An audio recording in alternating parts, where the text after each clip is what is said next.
So once the aircraft was secured and the passengers in an orderly fashion deplaned? Deplaned. How'd you go about doing that? As far as is that part of your job, Chief, to do that, or is that? We worked with Customs with that. Okay. Again, on the Unified Command, and all the passengers were isolated, and then Andy's crew took over and interviewed all the passengers, and so again, it was a Unified Command. Do you have some heroes on that plane? Oh, without a doubt. Yeah. Without a doubt. That individual from Holland. Talk about that a little bit, if you would. Well, apparently he jumped over a row of seats to get to this guy. He had a blanket.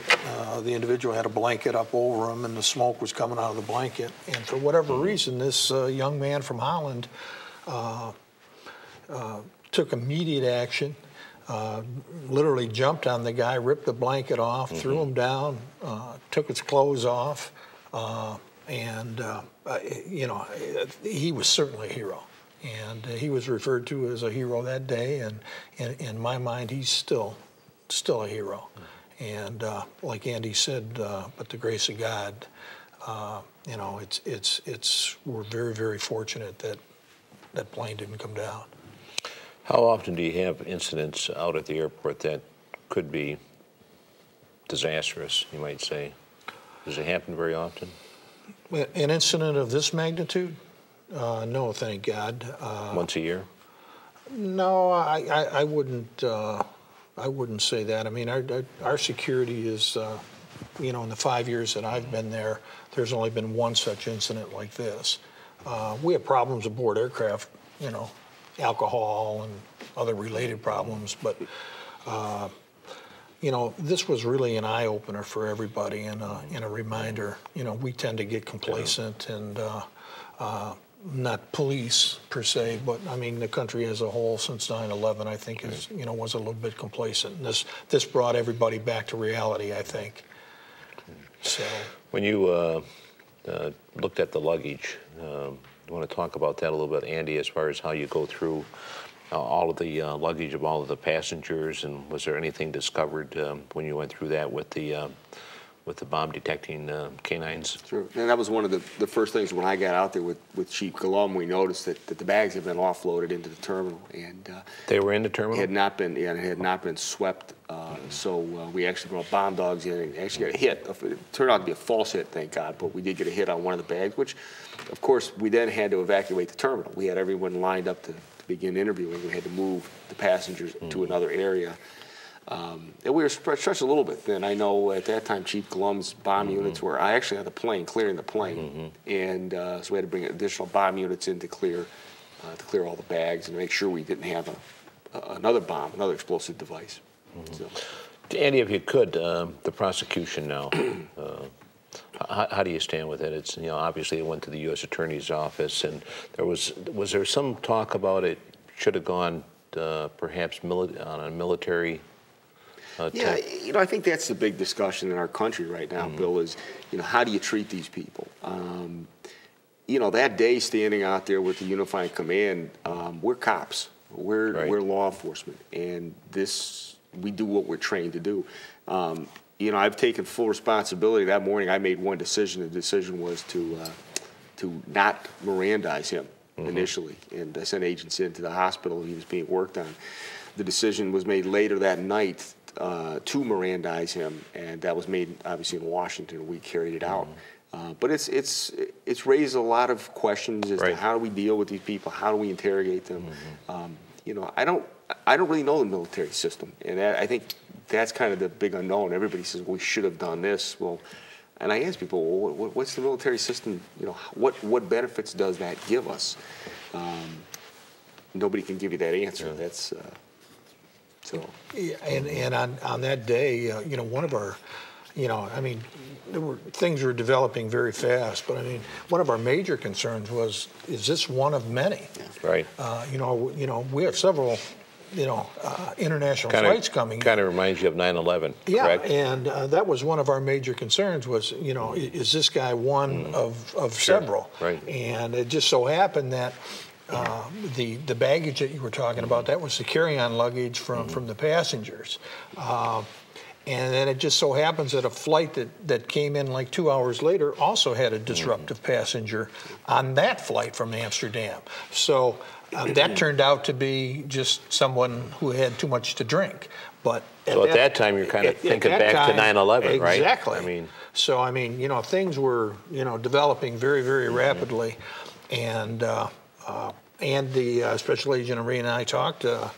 You know, he told me about the Mirandizing the individual, that he wasn't going to do that, and I thought, you know, right on. Yeah, and you know, quite a bit of information was, you know, was obtained. So I really commend him for his decision there. I mean, our concern that day was, and you hit it right on the head. It was, you know, my experience in counterterrorism was they come in waves. Right. And our concern was, do we have more waves? Do we have more bombs? And we needed to get that information. It's interesting.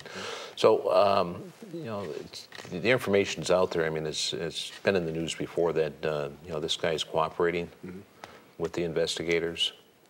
Yeah, we sent agents the next day. I picked out 2 of my best guys and sent them to Nigeria. To meet with the family and to kind of assess what was the best way to approach this kid and to flip him. And they did that. And they did an outstanding job, and I think the rest is history. We were able to do that. You know, I don't know. Putting him in the military situation, I don't know if they would have gotten the information any quicker. I don't know if they would have ever gotten the information.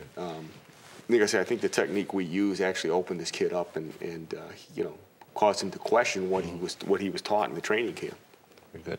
Before we run out of time, Chief, are body scan machines being used at Metro Airport today? Yes, they are. You want to talk about that a little bit as far as... Personally, I think they're great. You have the option to go through the body scanner or be patted down. I always choose the body scanner when I travel. It's very simple, it's fairly fast, and the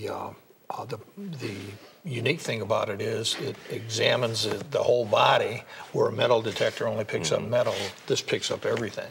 You're saying you have that option? It's not mandatory? Yes, no. Right now it's an option. Do you see it becoming mandatory where everybody's going to go through the body scan? In my opinion, I would love to see that become mandatory, that everybody has to go through. But you got opposition there, obviously, right?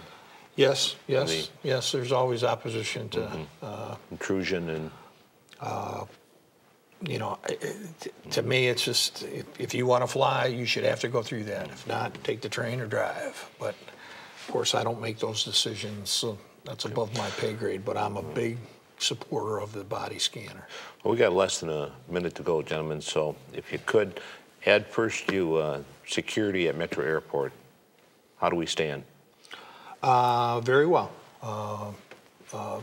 Again, it's a joint effort with many different federal agencies. We have a federal agent from the FBI signed to the airport. Like I said, we work very well with all the various federal agencies, and I think we're in real good shape. Great. Can always be better, sure, but I think we're in good shape. Well, you're vigilant, I know that. Andy, any closing remarks? The only thing I'd like to add on is, you know, Ed mentioned earlier we do the table talk exercises and work, but I think one of the key components is we all know each other. So we don't show up at the airport, it's the first time we've met. You know, I've known Ed for my 3 years here. I know the representatives from the heads of the agencies, and quite frankly, we're all friends. So if there's an issue, we talk about it, we deal with it right there, and we move forward. And I think that's led to really a good partnership. Excellent, excellent. I just want to ask you about ALLPAC, because you're the co-chair very quickly. ALLPAC, that's the acronym for? Advocates and Leaders for Police and Community Trust. It's actually law enforcement heads and civil rights and community leader heads. We get together once a month to just discuss issues of concern. And I know you were gracious enough to actually host the last meeting, so thank you very much for that. Our pleasure. Okay. Well, gentlemen, thank you, and thank you for viewing Police Journal. And until next time.